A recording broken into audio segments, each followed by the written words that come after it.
João 14, 25 e 26. João 14, 25 e 26. Aleluia. Já temos esse texto aqui na parede. Jesus declarou: isto vos tenho dito, estando ainda convosco, mas o Consolador, o Espírito Santo, a quem o Pai enviará em meu nome, esse vos ensinará todas as coisas e vos fará lembrar de tudo o que vos tenho dito. Repitam.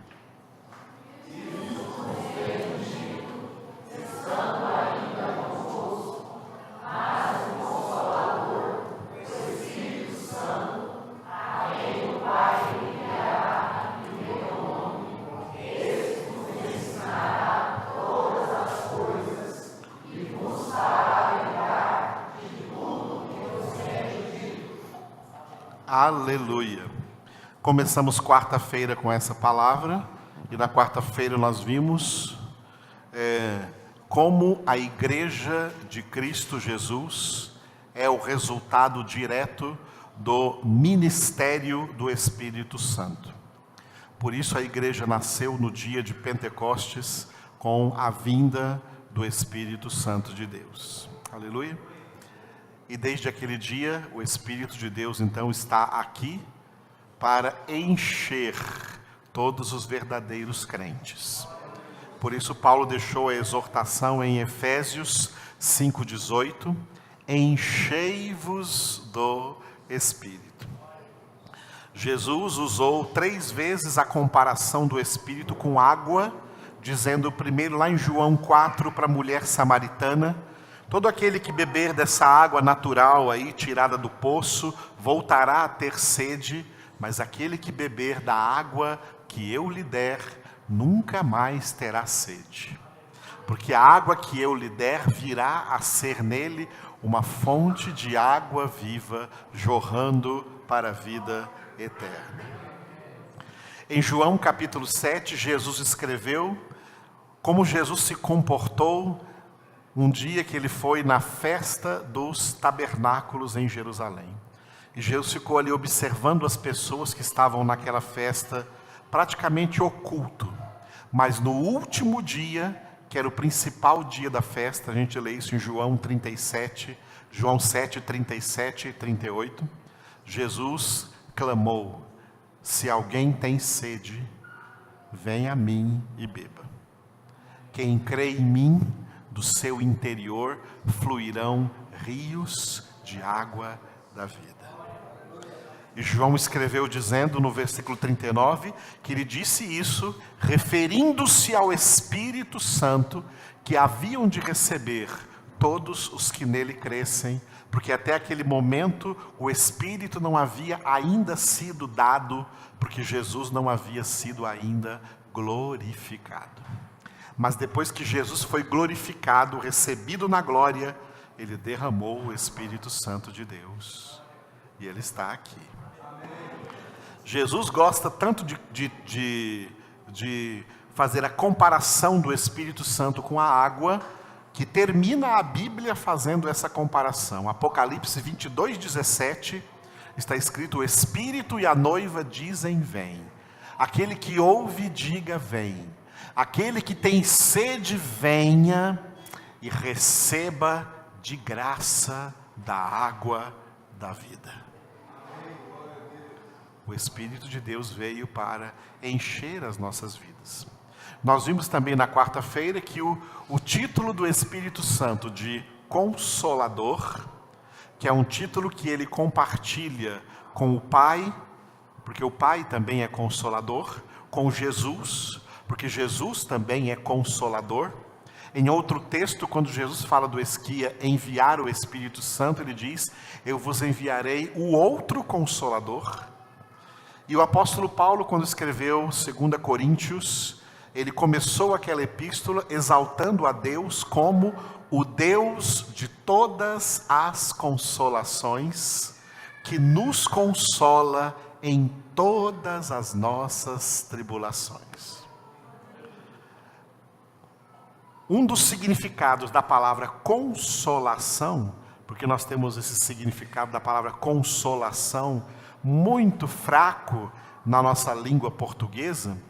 Quando a gente fala de consolação, uma das coisas que a gente lembra, por exemplo, é quando alguém morre e você vai lá e consola seus entes queridos. Oh, isso vai passar, e a gente chama isso coisa assim de consolação. Não, mas o significado da palavra consolação não é só esse.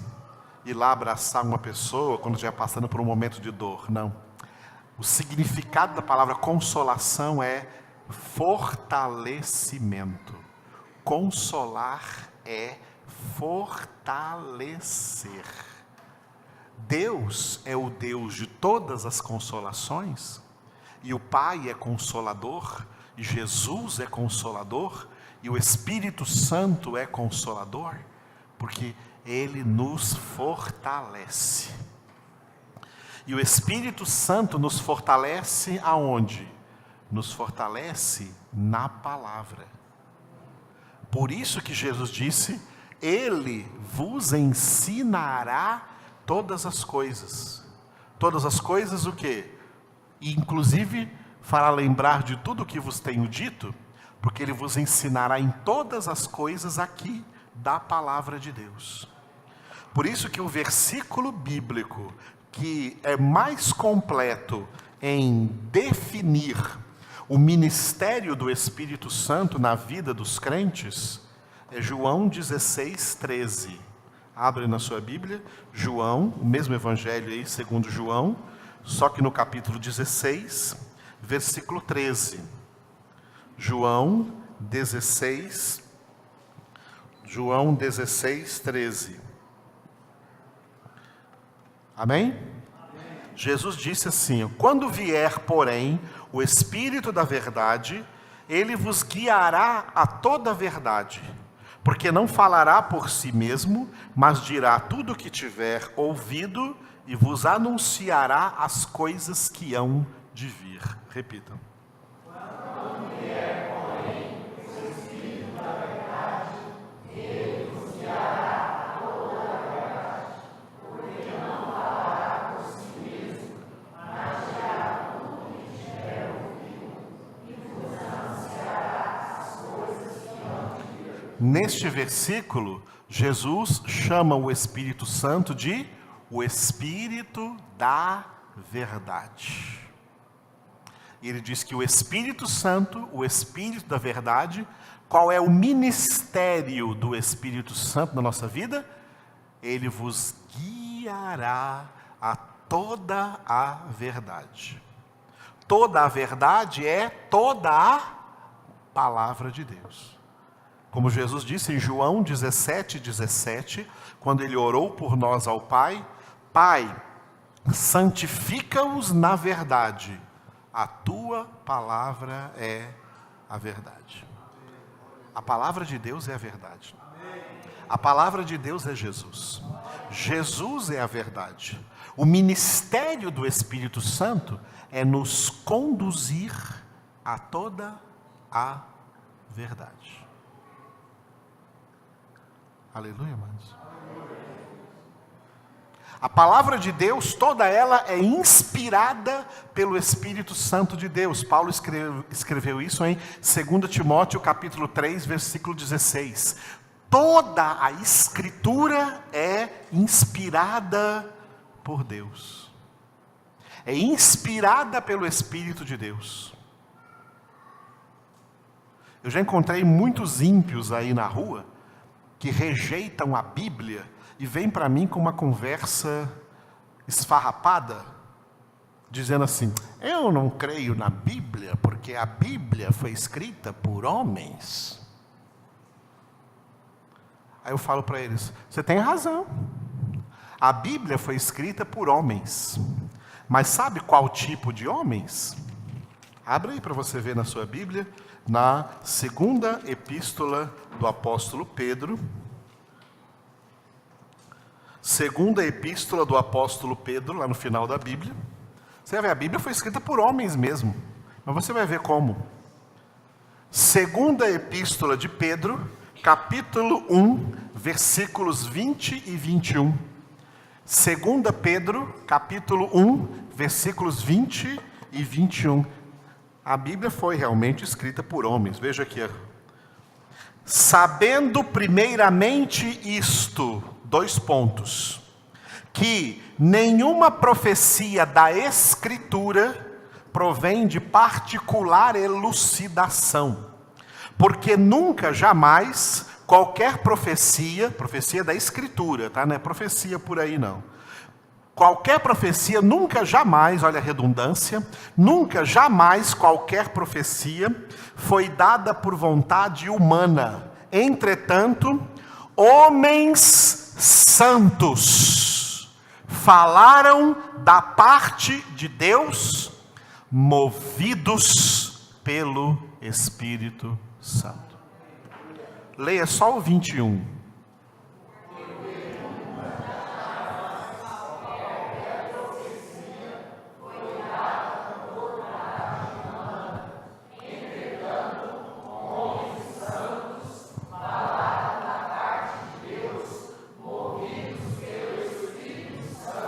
Aleluia.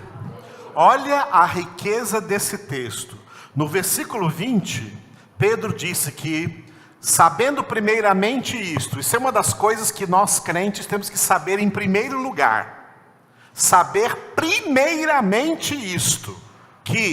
Saber o quê? Que nenhuma profecia da Escritura, de tudo que foi escrito na Bíblia, nenhuma profecia da Escritura provém de particular elucidação. O que é particular elucidação? De ideia própria, ideia particular dos homens que escreveram. O que Moisés escreveu não era ideia de Moisés. O que Isaías escreveu não era ideia de Isaías. O que Pedro escreveu não era ideia de Pedro. O que Paulo escreveu não era ideia de Paulo. Não era uma elucidação própria, particular deles. Eles receberam isso de Deus. Por isso ele diz no 21, usando essa redundância aqui, colocando nunca junto com jamais. Nunca, jamais. Porque nunca, jamais, qualquer profecia da Escritura, nunca foi dada por vontade humana. Moisés era humano? Isaías era humano? Jeremias era humano? Pedro era humano? Todos eram homens, seres humanos. Mas o que eles escreveram não foi por vontade humana. O que eles escreveram não foi por vontade humana. Eles eram homens santos que falaram da parte de quem? Não falaram da parte de homens. Não falaram da parte de si mesmos. Não falaram de suas próprias ideias, nem de seus próprios pensamentos. Eles falaram da parte de Deus. E como eles conseguiram? Porque foram movidos pelo Espírito Santo.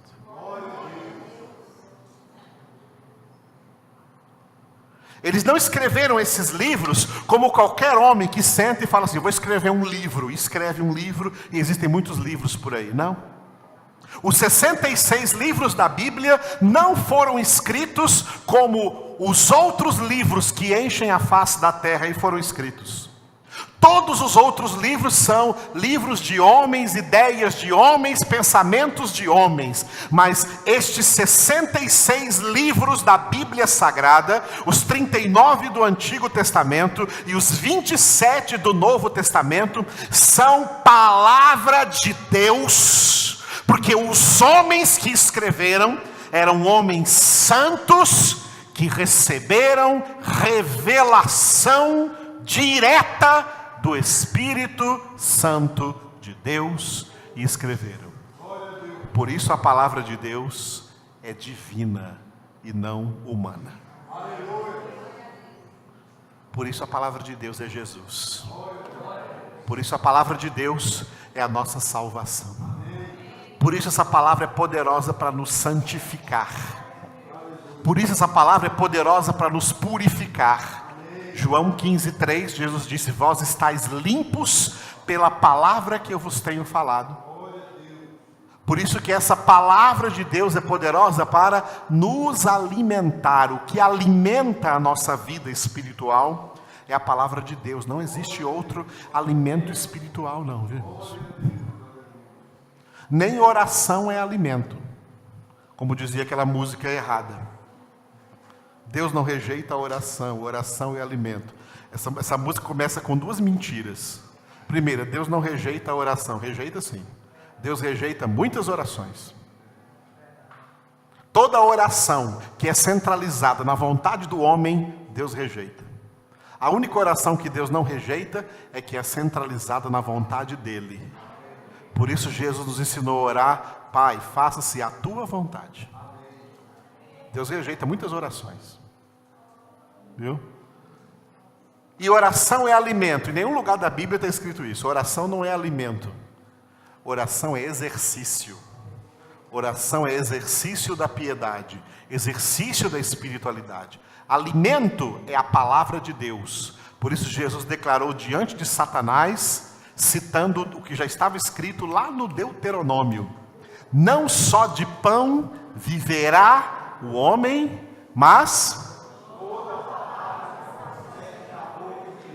Muito bem, de toda a palavra que procede da boca de Deus. A palavra é alimento.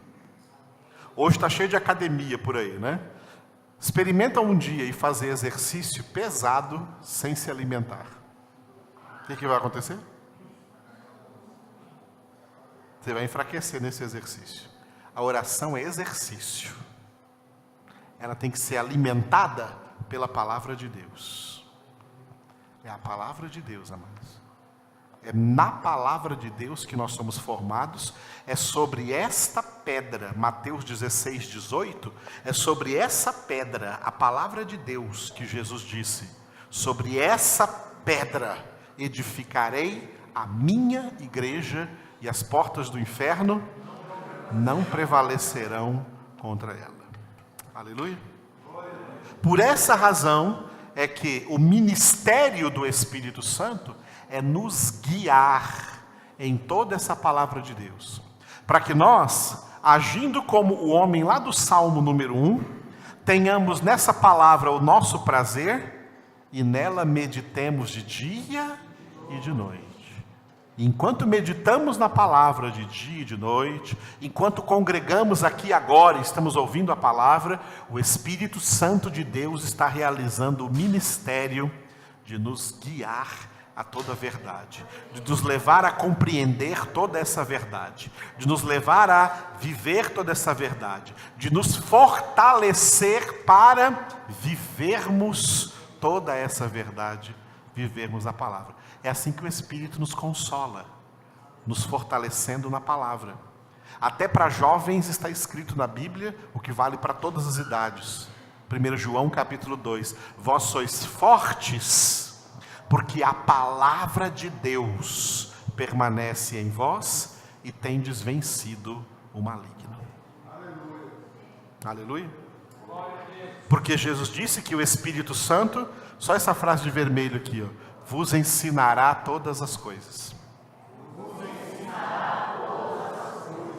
Esse texto aí, para entendermos ele bem claramente, nós temos que ir para outro texto também do apóstolo João, em 1 João, capítulo 2, versículo 20 e versículo 27. Estes são os únicos, irmãos, os únicos 2 versículos do Novo Testamento. Os únicos 2 versículos do Novo Testamento nos quais aparece a palavra unção. Unção. A palavra unção, você pode procurar essa palavra unção de Mateus até Apocalipse e só vai achar, você pode achar o verbo ungir, você pode achar a palavra ungido, mas a palavra unção você só vai achar nesses 2 versículos. Uma vez no versículo 20 e 2 vezes no versículo 27. Versículo 20 está de vermelho lá em cima. E vós possuís a unção que vem do Santo, e todos tendes conhecimento. Repita.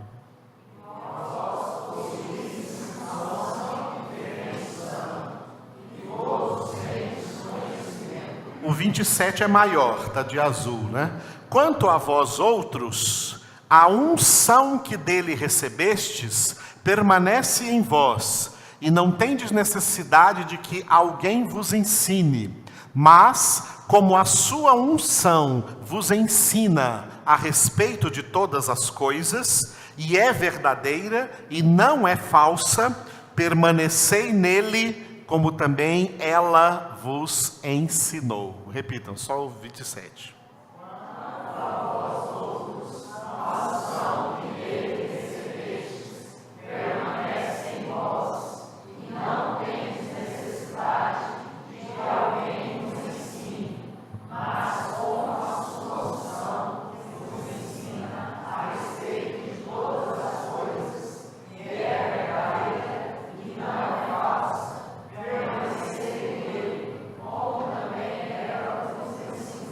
Aleluia.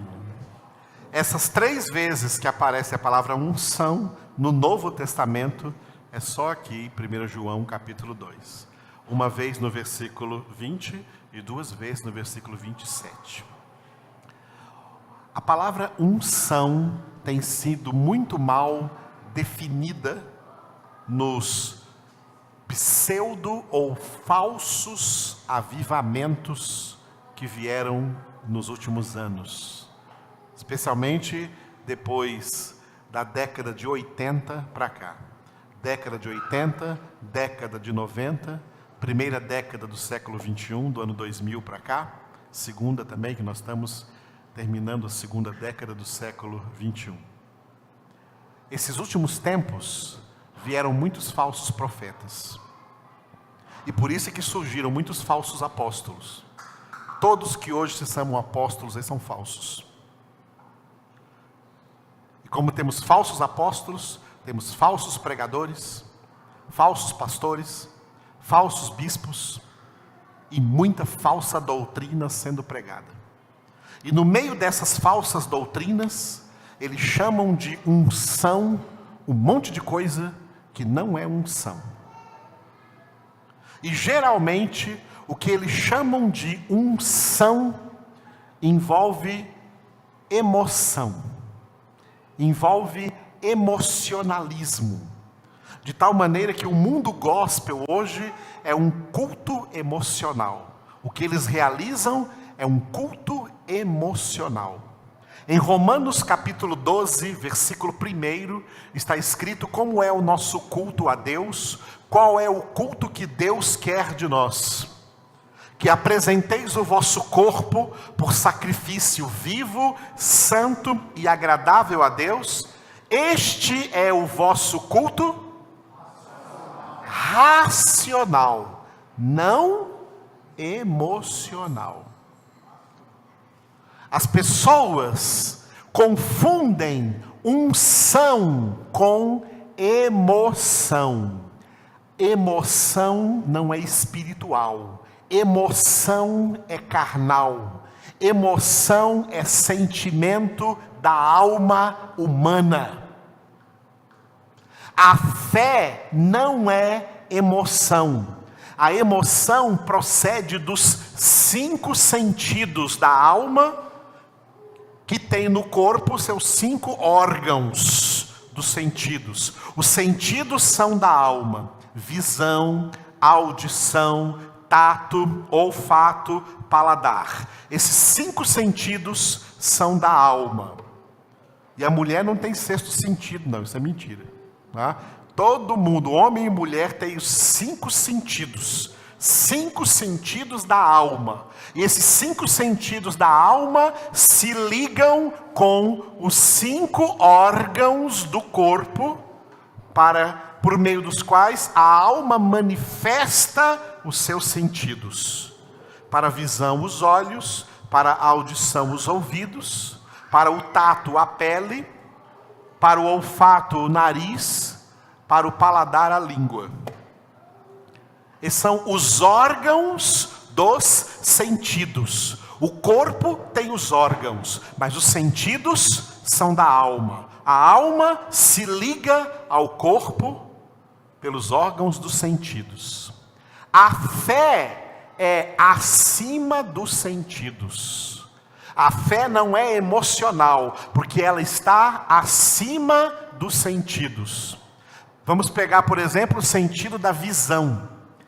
Hebreus capítulo 11, versículo 1, diz que a fé é a certeza e a convicção de coisas que não vemos. Não vemos ali significa não sentimos. A fé não é emocional, a fé é espiritual. E por isso, através da fé, que vem pela palavra de Deus, a nossa mente é renovada para que nós apresentemos a Deus um culto racional. Não significa que nós não sentimos coisas boas, nós sentimos. Mas esse sentimento não é a unção, que é o que estão dizendo por aí. Por isso está cheio por aí de cultos emocionais, igrejas emocionais. E quando não sente nada, a pessoa fala assim: hoje não teve unção no culto, que eu não senti nada. Ignorante. Unção não é sentimento. Unção não é emoção. O Espírito Santo não veio para nos comover, ele veio para nos mover. O Espírito Santo não traz emoção, ele traz moção. Ele vem nos mover, ele vem nos guiar, ele vem nos conduzir a toda a verdade. Por isso Paulo escreveu em Romanos 8,14, definindo quem são os filhos de Deus. Os que são filhos de Deus são guiados pelo Espírito de Deus. Guiado pelo Espírito de Deus a toda a verdade. E ao nos guiar a toda a verdade, o Espírito Santo nos dá essa unção.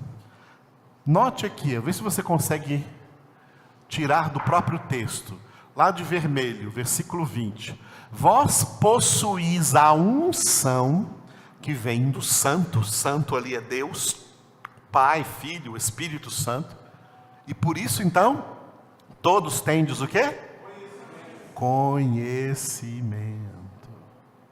Unção é conhecimento. Unção não é emoção. Unção não é misticismo. Unção é conhecimento.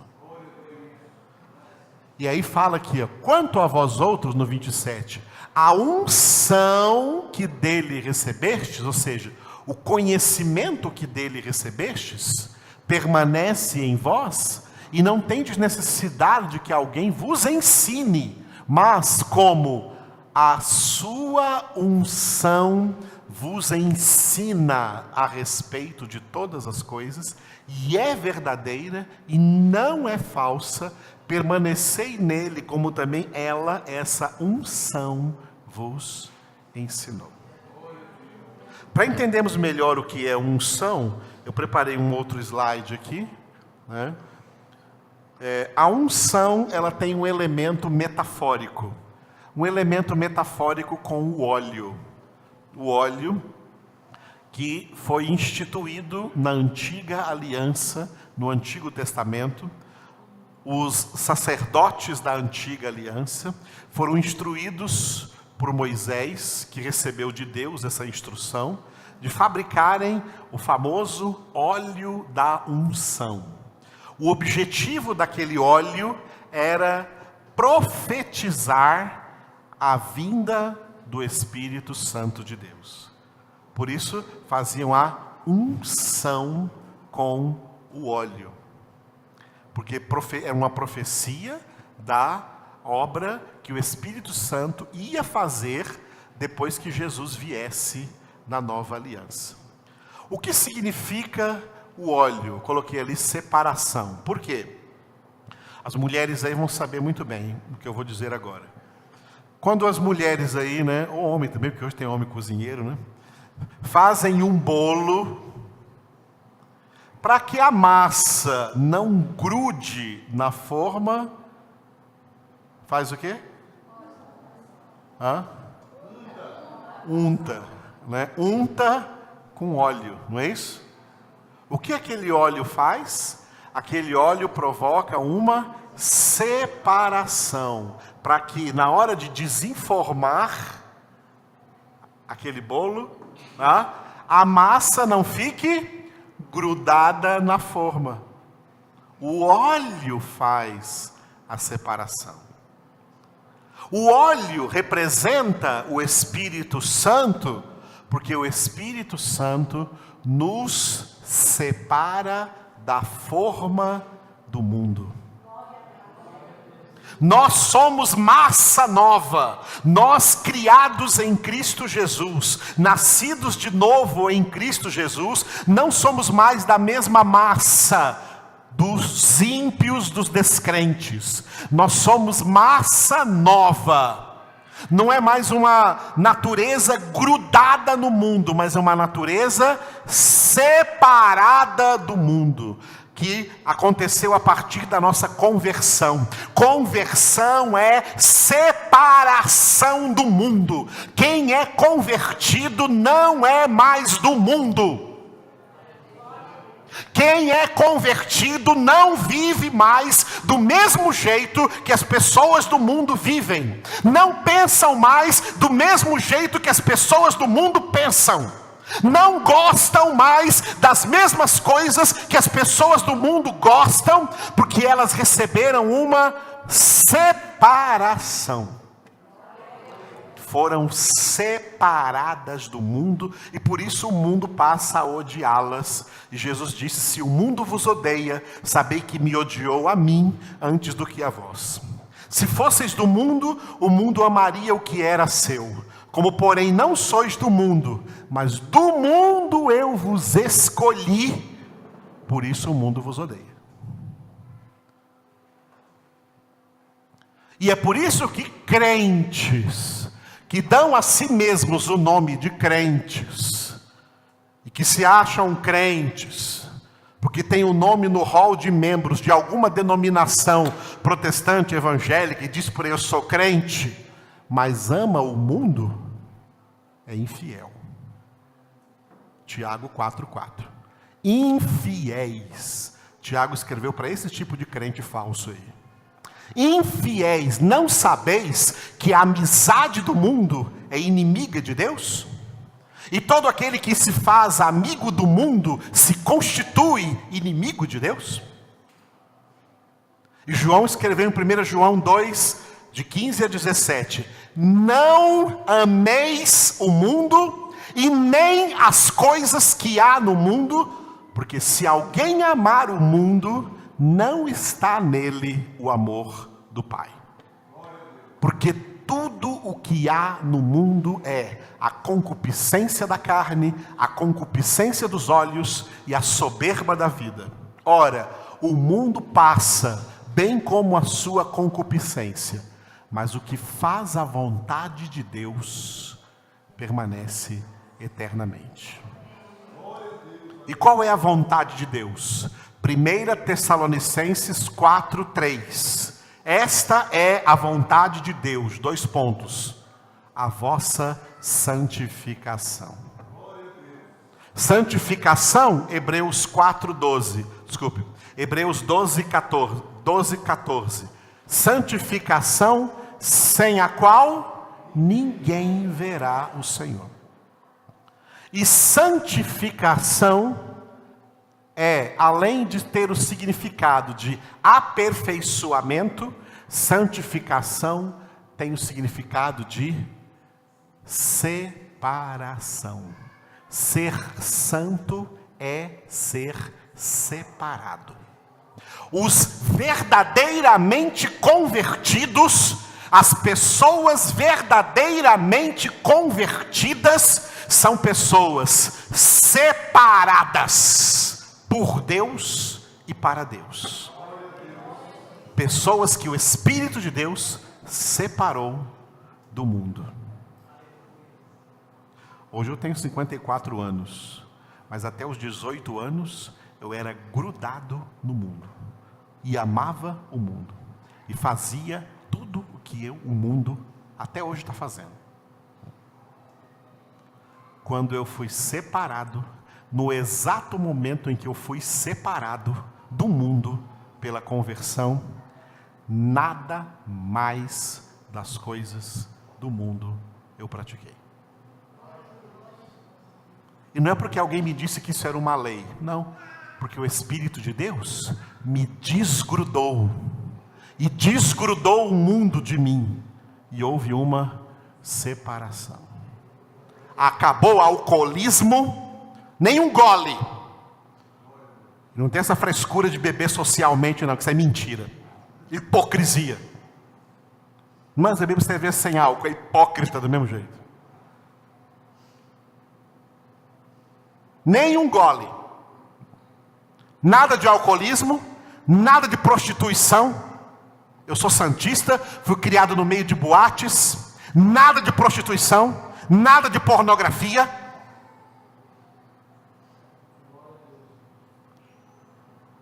Porque houve uma separação.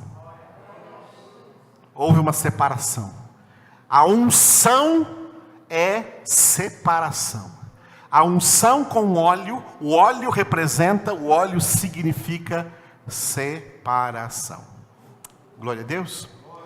A definição de unção é bem conhecida por nós. A definição de unção é munição. O substantivo ungido é munido. E o verbo ungir é munir. Quando a gente ouve a palavra munição, né, só lembra logo do revólver, né? O revólver, se estiver municiado, está com bala ali, dá para atirar. Né? Mas não é só isso, não. Unção é um conteúdo que vem para nos munir. Tá? Estar munidos de algum conteúdo. E isso pode ser comparado à vida natural, à vida humana de todos os homens na terra. Por exemplo, vamos pegar, por exemplo, as profissões. Quem é o engenheiro? É alguém que já nasceu engenheiro? Mas é alguém que foi munido de todo o conhecimento técnico, teórico e prático da engenharia. Ele teve que receber uma formação. Ele teve que receber um conhecimento. Não é assim com todas as profissões? O advogado é alguém que está munido de todo o conhecimento de direito. O médico é aquele que está munido de todo o conhecimento de medicina. O odontólogo está munido de todo o conhecimento de odontologia. Quando você leva o seu carro estragado no mecânico, você quer que esse mecânico esteja munido de quê? De todo o conhecimento de mecânica para saber lidar com o problema do seu carro e consertar. Não é isso que você quer? Para tudo que você precisa, você não busca um profissional. Esse profissional é alguém que está munido daquele conhecimento para te ajudar na vida espiritual. É a mesma coisa, só que com muito mais glória, só que com muito mais conhecimento. Na vida espiritual, ser filho de Deus é ser alguém munido de todo o conhecimento de Deus. É ser alguém munido de toda a palavra de Deus. Por isso o ministério do Espírito Santo é nos guiar a toda a verdade, a toda a palavra, para fazer aquilo que Paulo descreveu. Vamos abrir aí, em 2 Coríntios, capítulo 3, 2 Coríntios, capítulo 3, segunda carta de Paulo aos Coríntios, capítulo 3, versículo 3. Versículo 2 e 3, para completar direitinho. 2 Coríntios 3, 2 e 3. Vamos ler juntos. Vós sois a nossa carta, escrita em nosso coração, conhecida e lida por todos os homens, estando já manifestos como carta de Cristo, produzida pelo nosso ministério, escrita não com tinta, mas pelo Espírito do Deus vivente, não em tábuas de pedra, mas em tábuas de carne, isto é, nos corações. Repita só o 3.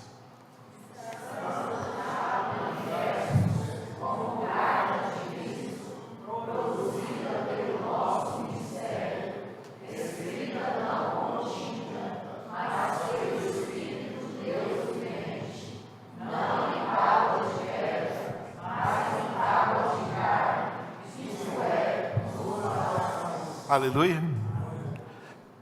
Como esse versículo define os filhos de Deus, os verdadeiros crentes?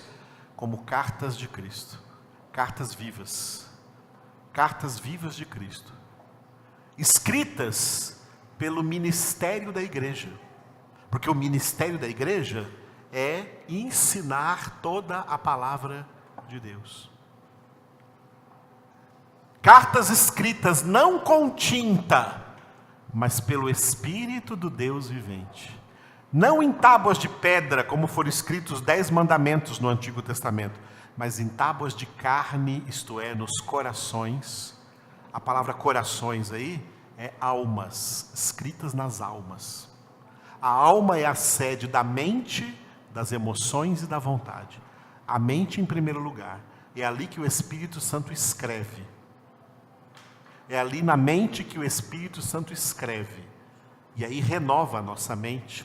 Como Paulo disse em Romanos 12, 2, não vos conformeis com esse século, mas transformai-vos mediante a renovação da vossa mente.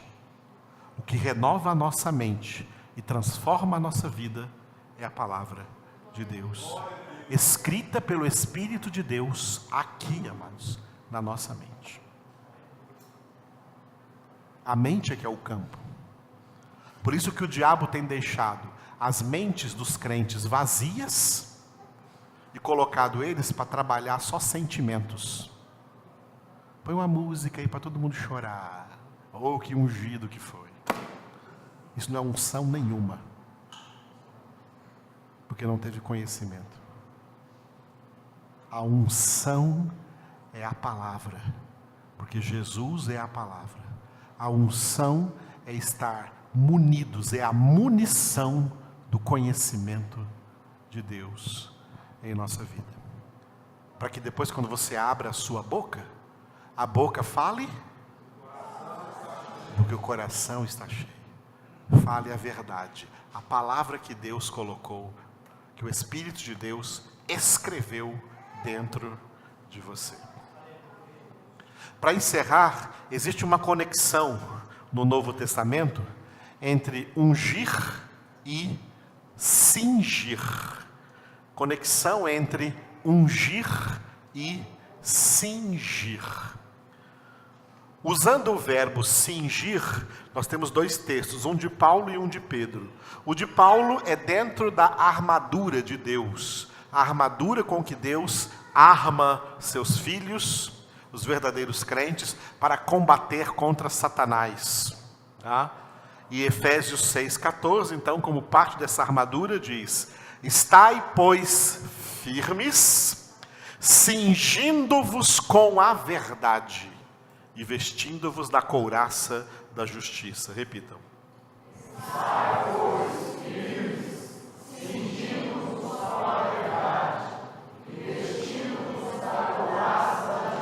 Eu coloquei de vermelho e grifei ali, verdade, diga, cingindo-vos com a verdade. Pedro explica isso. Como que é esse que se cinge com a verdade? Pedro explicou isso em 1 Pedro 1,13. Por isso, cingindo o vosso entendimento, sede sóbrios e esperai inteiramente na graça que vos está sendo trazida na revelação de Jesus Cristo. Repitam. Cingindo o vosso entendimento, sede sóbrios e esperai inteiramente na graça que vos está sendo trazida na revelação de Jesus Cristo. Aleluia. O sentido aqui do verbo cingir é preencher. Preencher. Preencher o vosso entendimento, tá? Preencher o vosso entendimento. Preencher a vossa mente com toda a verdade. Com toda a palavra de Deus. Existem alguns ditados populares que eles são verídicos, que são reais. Um deles é mente vazia. A mente vazia é oficina do diabo. E eu digo, esse ditado é verdadeiro. Tá? A mente vazia, eu digo até que é mais que oficina, é o daia do diabo. É o distrito industrial, é a indústria de Satanás, é nas cabeças das pessoas, cabeças vazias da verdade, vazias do conhecimento, vazias da palavra de Deus, que não têm entendimento de Deus, mas estão aí cheios de ideias mentirosas, ilusórias, que o diabo plantou e que a Bíblia chama de sofismas.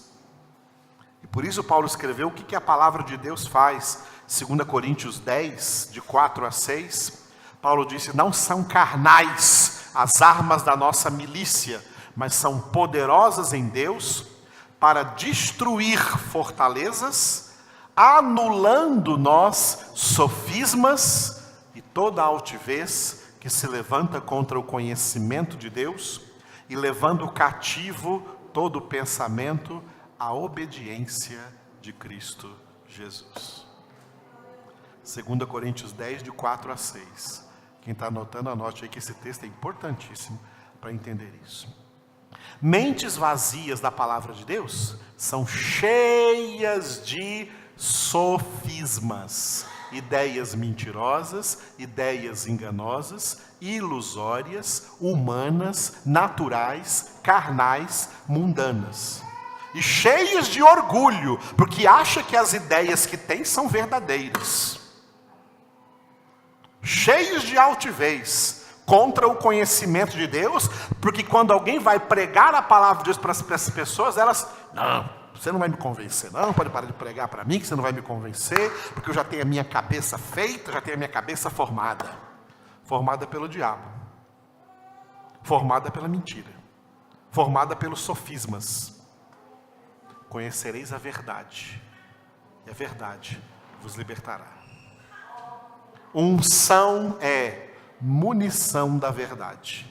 Estar munidos pela verdade. Estar munidos de toda a palavra de Deus, escrita pelo Espírito de Deus, aqui na nossa mente, e é assim que nós vamos conseguir praticá-la. Porque muitos crentes não praticam a palavra de Deus? Porque não está escrita na mente deles. Tem que meditar na palavra de dia e de noite, para o Espírito de Deus escrever na sua mente. E aí você vai ter força para vivê-la, para praticá-la, para ser transformado em filho de Deus e ir para a casa do Pai. 1 Pedro 4,18, é com dificuldade que o justo é salvo. Porque é muita coisa que tem que ser escrita na nossa mente e os crentes estão perdendo tempo com coisas que não alimentam, com coisas que não edificam. Igrejas estão cheias de programações sociais e litúrgicas, sem palavra, sem alimento, e por isso estão morrendo. O reflexo disso aparece nos casamentos fracassados, nas famílias destruídas, nos jovens destruídos. Reflexo de religiosidade, porque religiosidade não vence pecado. O que vence o pecado é a palavra de Deus. Por isso ela é a espada do Espírito. É com ela que vencemos a Satanás, a carne e o mundo. Oremos então, irmãos, ao Senhor nessa noite. Aleluia. Ó Deus Todo-Poderoso, como é bom estar na Tua presença e na Tua presença receber um ensinamento como este, uma palavra como esta, que nos ajuda a entender grandes coisas da parte do Senhor para as nossas vidas. Obrigado, Senhor, pela munição de toda a Tua palavra, pela qual o Senhor vem nos preencher, vem cingir o nosso entendimento, para que verdadeiramente nossos corações sejam formados na Tua palavra e sejamos cartas vivas de Cristo, ó Pai, Teu Filho Jesus, cartas escritas não com tinta, mas pelo Espírito do Deus vivente, não em tábuas de pedra, mas em tábuas de carne, isto é, nos nossos corações, nas nossas almas. Obrigado, Espírito Santo, pelo Teu ministério de nos guiar, de nos conduzir a toda a verdade. Obrigado porque o Senhor hoje escreveu na alma de cada um desses que estão aqui presentes. O Senhor escreveu a Tua verdade, escreveste a Tua palavra, para que cada um seja na Tua palavra fortalecido, para ter transformação de vida real, para viverem como filhos de Deus, em nome do Senhor Jesus.